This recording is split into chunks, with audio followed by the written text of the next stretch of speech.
Buenas, vamos a dar comienzo a la clase de páncreas endocrino y regulación de la glucemia.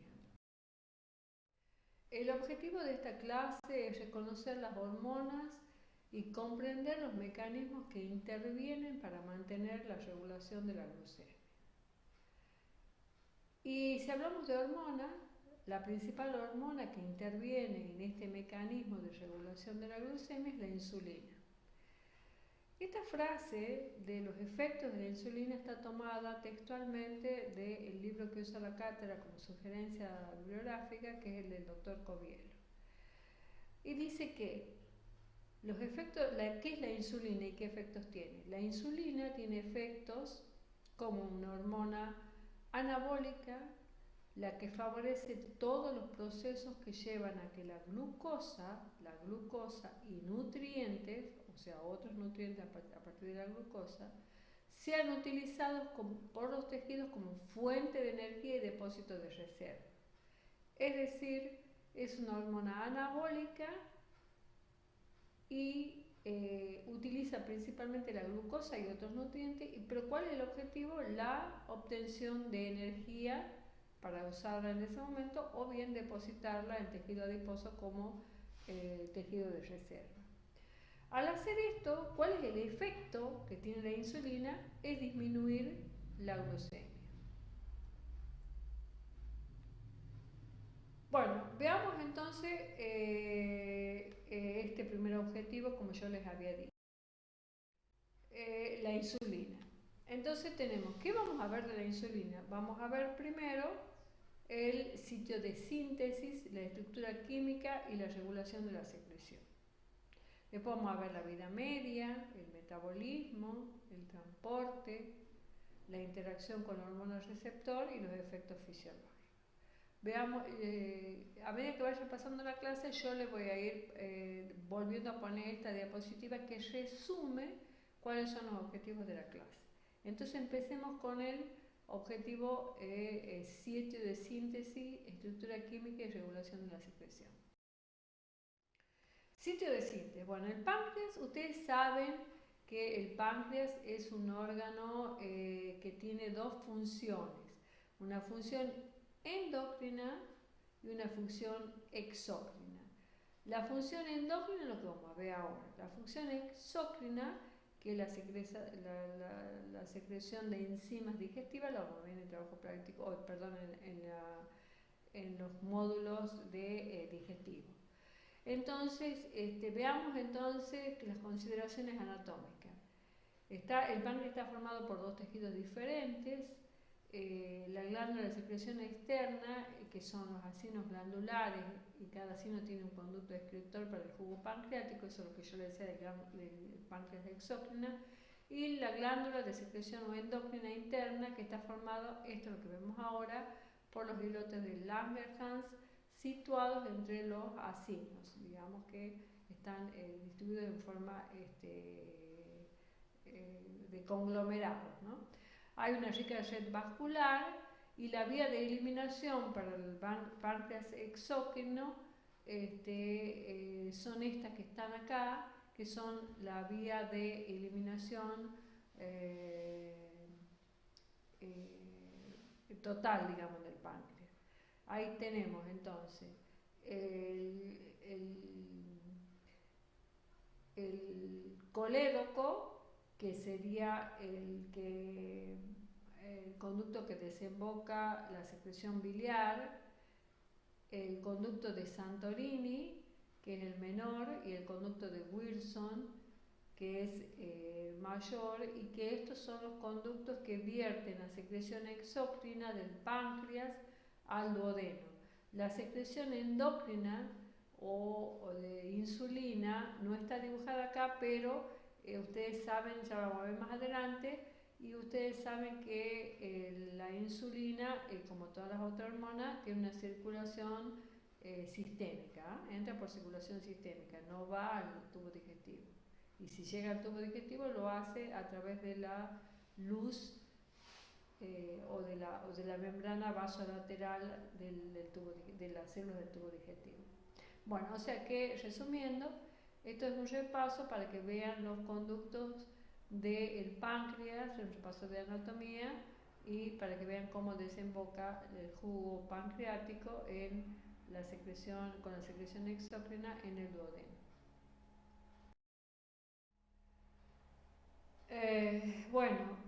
Yo estoy hablando de páncreas fisiológico, por eso estoy tomándolo como unidad. O sea, ahora no estamos desagregando lo que es endocrino y exócrino, sino que estamos haciendo un repaso de anatomía para que ustedes comprendan la fisiología total del páncreas.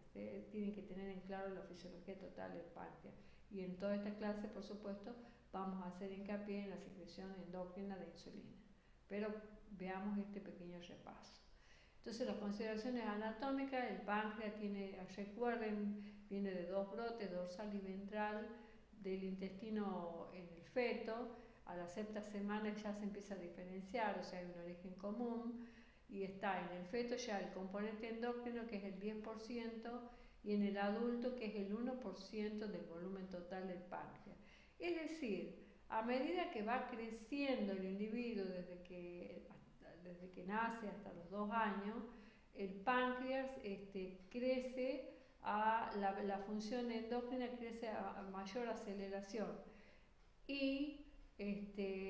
Pero luego hay una etapa de quiescencia a los 13 años, de manera que donde ya el páncreas no crece tan aceleradamente, las células de los islotes ya no crecen, y ya ahí alcanza el 1% del peso corporal del páncreas.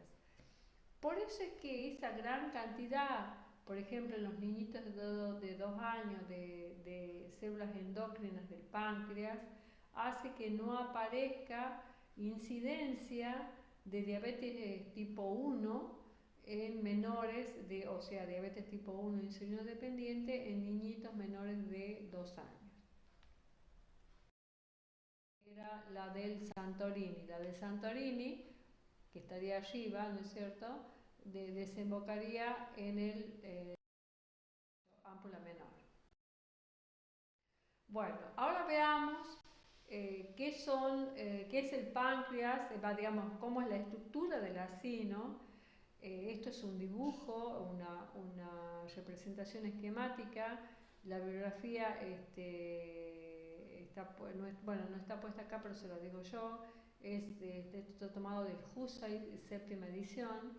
Y entonces acá vemos cómo las células, cómo está constituido y qué tipo de células son las que forman las células de los islotes del Langerhans. Recuerden de nuevo, esta es una clase interactiva, vamos a repetir.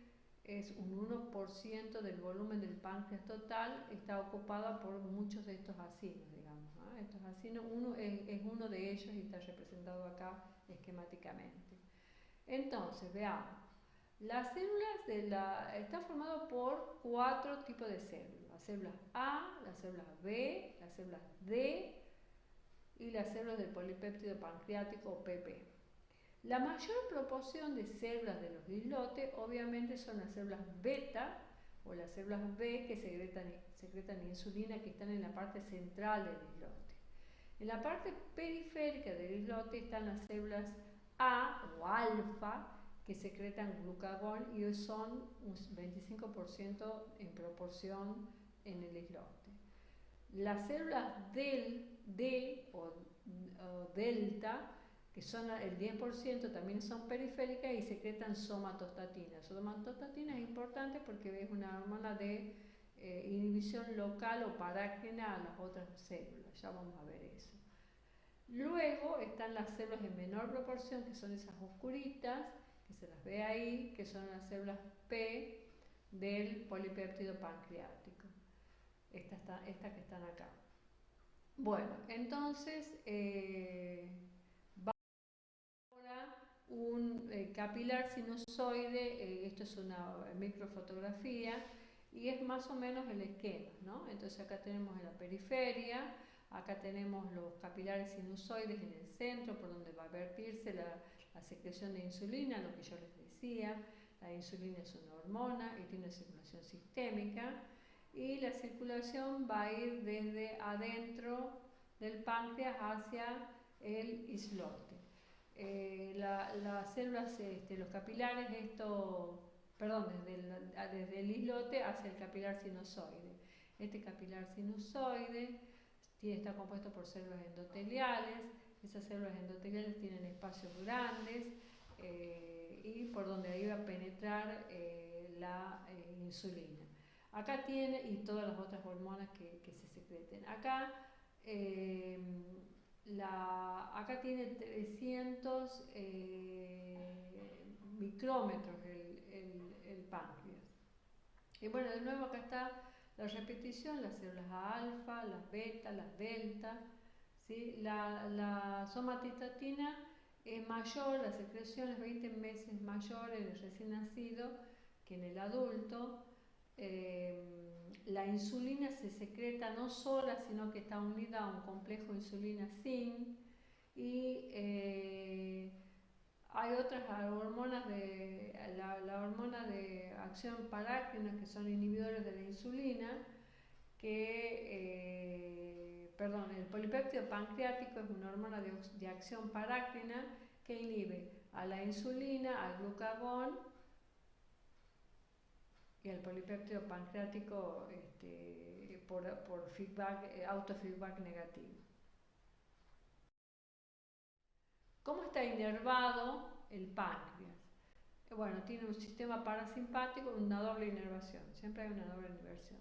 El parasimpático son aferencias y eferencias del nervio vago y el neurotransmisor. Acuérdense que esto es sistema nervioso autónomo, entonces el parasimpático acetilcolina y va a inervar los islotes, los acinos y los conductos excretores, y el simpático que viene la inervación del ganglio celíaco y por los nervios esplénicos, y van a inervar las fibras musculares lisas de los vasos sanguíneos que van a liberar noradrenalina, y también van a inervar los islotes.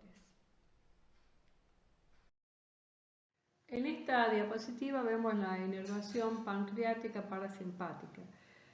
Vamos a ordenarnos cómo sería desde la parte que sería la parte sensitiva del nervio vago, del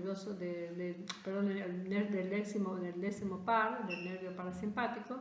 Entonces la parte sensitiva va por el ganglio nodoso, ¿sí? Sube hasta el núcleo medio dorsal del vago y baja la parte motora por el núcleo del tracto solitario, y este núcleo del tracto solitario es el que va a llevar el eferente o motor, digamos, del vago.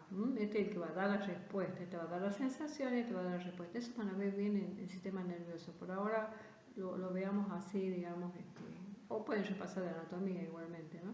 Bueno, y acá vamos a que se comprende más. Entonces, esta es la fibra preganglionar del parasimpático, que ustedes saben que el parasimpático tiene fibras preganglionares largas que llegan hasta in situ el órgano, es decir, el mismo órgano, y ahí hacen sinapsis con esta verde que está acá, que será la fibra postganglionar.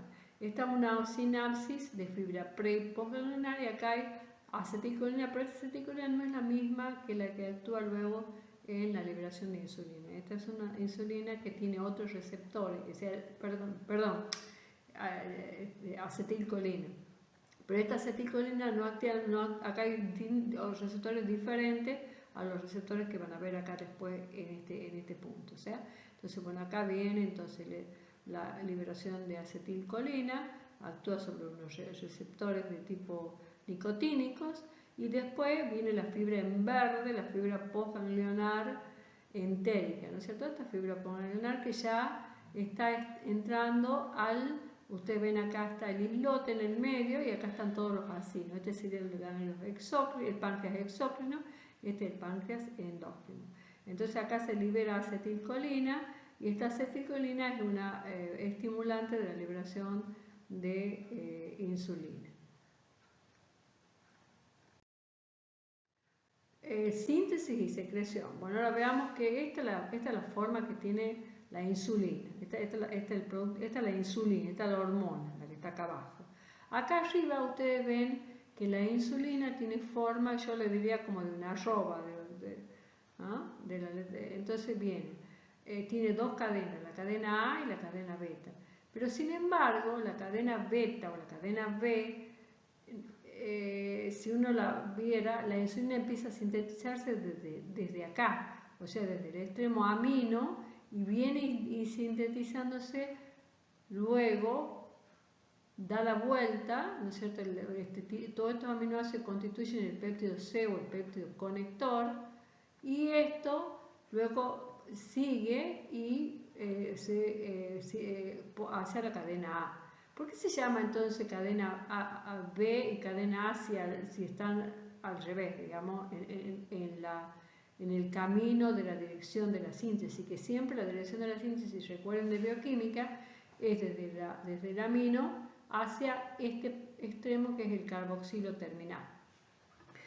¿Por qué? Simplemente porque es una cadena que tiene aminoácidos basófilos y estos aminoácidos acidófilos. Bueno, entonces estos 86 aminoácidos de la proinsulina luego se van a escindir o cortar en estos puntos de corte, que son estos puntitos negros, estos aminoácidos negros, por endopeptidasas.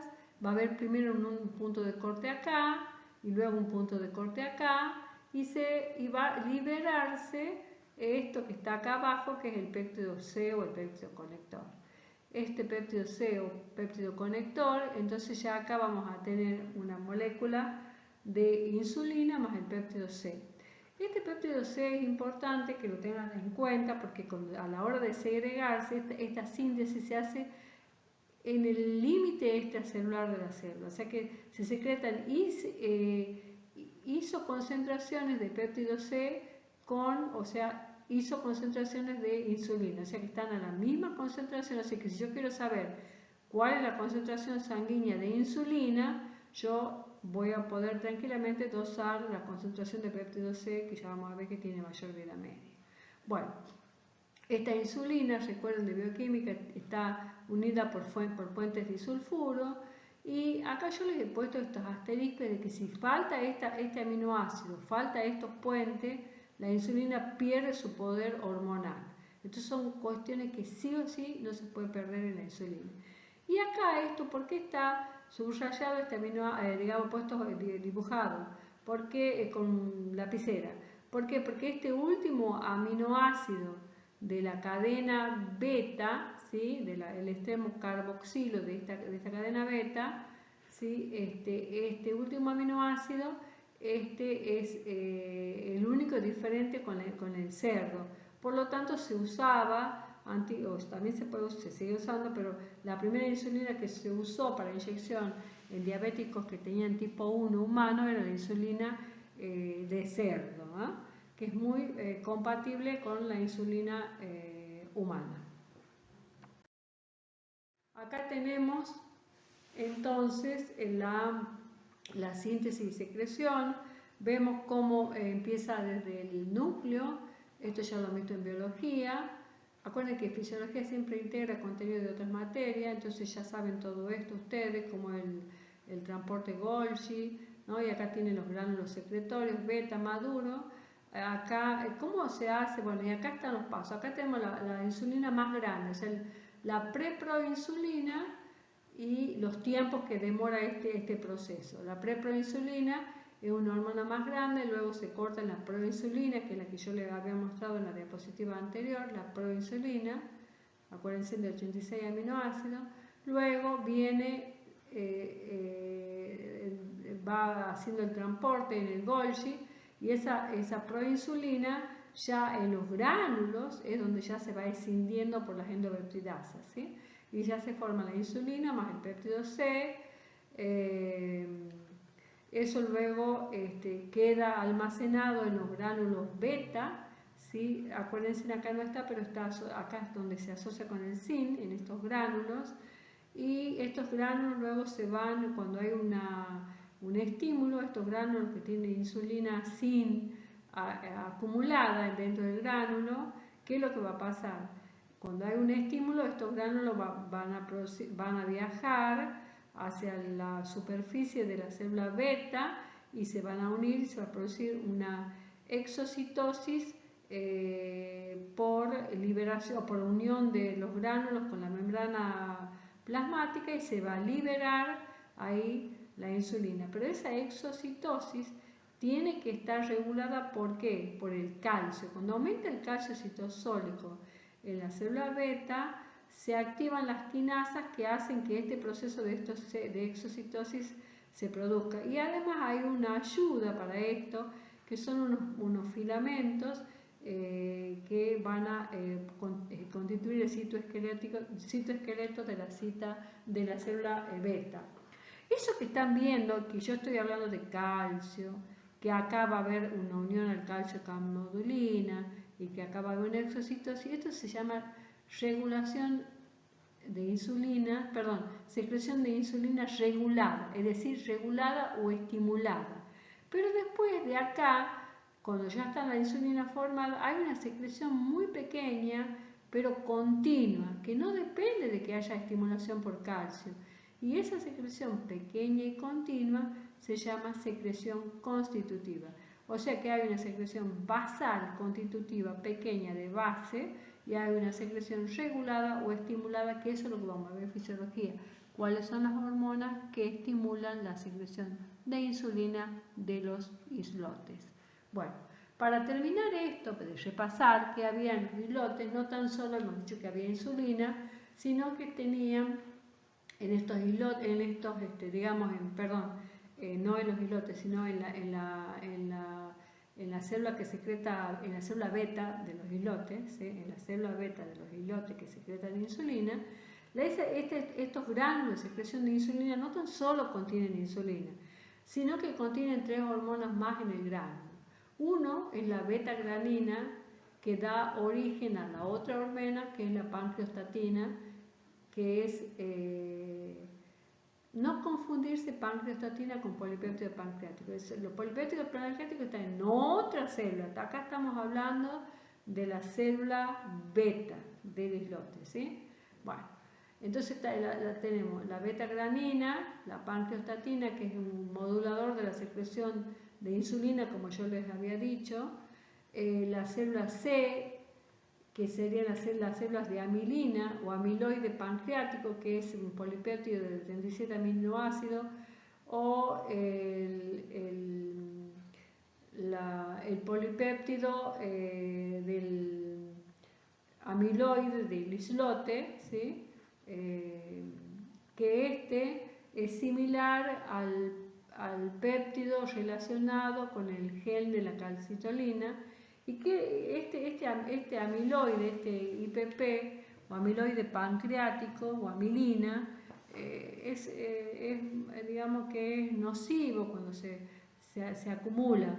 ¿Y qué pasa? Y cuando hay mucha amilina se deposita en las células beta, y ese depósito del péptido amiloide es lo que le aparece en muchos diabéticos tipo 2, que está depositado o está en exceso, ¿no? Y puede intervenir en exceso en la regulación de la secreción de insulina. Por eso tanto tienen disminución de secreción de insulina en algunos casos.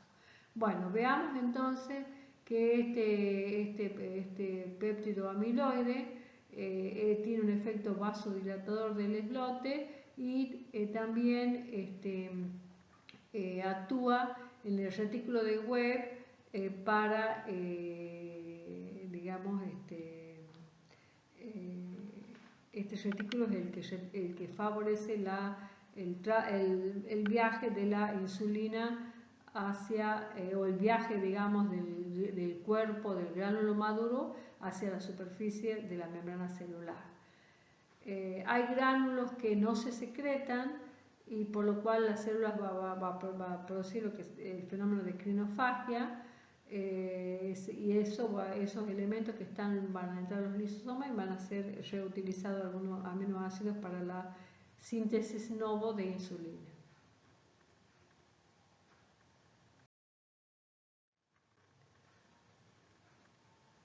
Para terminar esta parte, entonces acá está la infraestructura de la proinsulina, de la insulina, y acá vemos cómo las endopeptidasas, que son endopeptidasas A